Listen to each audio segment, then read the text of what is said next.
Live from the Carl Chevrolet Studios in West Des Moines, this is Iowa Live. Broadway sensation Hamilton has arrived in Des Moines, and time is running out to see it. You can catch Hamilton at the Civic Center now through Sunday. Grab your tickets at dmpa.org.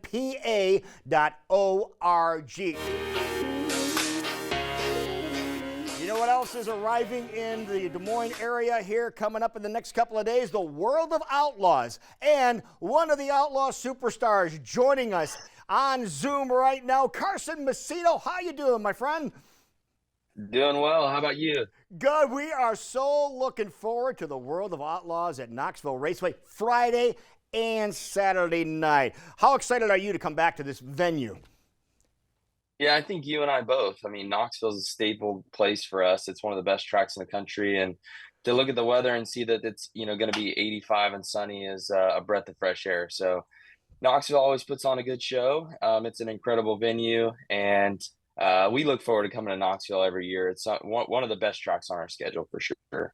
That is awesome. And I know you look forward to racing in the world of Outlaws. This is the major leagues for those people that don't realize that when it comes to sprint car racing. And you stepped up into the major leagues, in 2019. How has that journey been for you? Yeah, 2019 was my rookie year. It's really tough. It's a different deal compared to anything else. We're like the traveling circus, I like to say. We just go from racetrack to racetrack and try to put on a show for fans all across the country. And it comes with a lot of challenges. My first year, I remember just the struggles, and it can get you down. But ultimately, when things are good and you're winning races and performing well, there's not a better feeling. There's a lot of gratification in being able to be one of the best drivers in the country with one of the best teams in the country, and just see the professionalism that these teams put forward on a nightly basis. Yeah, you mentioned your rookie year. You were Rookie of the Year that year, and back then you running for Kyle Larson Racing, is that right? That's right, yeah. I started on the Outlaw Tour 2019 for KLR. Kyle had a team in 2019, 2020. And then his team shut down at the end of 2020, and I made the transition over to Jason Johnson Racing, who I drive for now. So been at JJR since 2021, and we've won a lot of races together and had a lot of good times. We've had some struggles too, but ultimately they're only a struggle and a failure if you don't learn from it. So it's been great, and kind of carrying on a legacy that Jason Johnson left behind after he passed away in 2018, and this team's been on the Outlaw Tour full time. So being able to represent him and everything he stood for has been really cool as well. Is that one of the special meanings behind you driving that 41 car? It is, yeah. And Knoxville Raceway, for a lot of fans, that are very familiar with Jason Johnson. He won the Knoxville Nationals in 2014, I want to say, or 2015. One of them, maybe it was 16. One of them, he won the Knoxville Nationals. It was an emotional victory. One of the first years that anyone had beat Donnie Schatz in a really long time.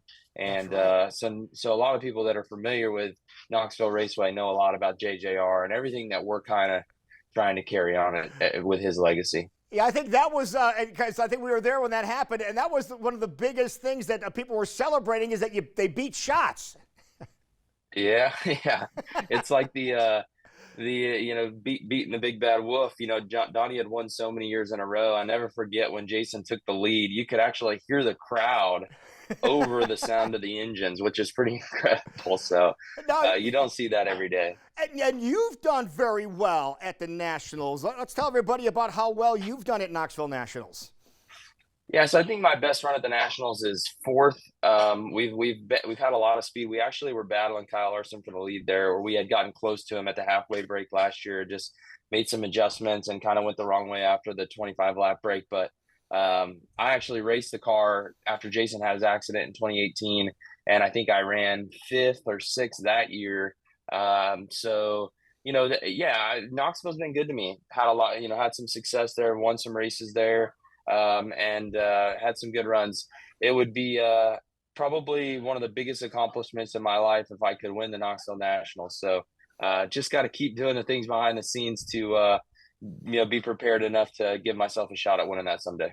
Now you're in good shape in the standings. You're in third place now. You were runner-up in the standings last year. You're going to take that one step. You're the second most winningest driver on the series or in the series right now. So let's continue that way. Friday and Saturday night at Knoxville Raceway. We are so looking forward to you and your brother. Let's give your brother a shout out, Cole, for being here this weekend. That is awesome. Thank you so much for being here.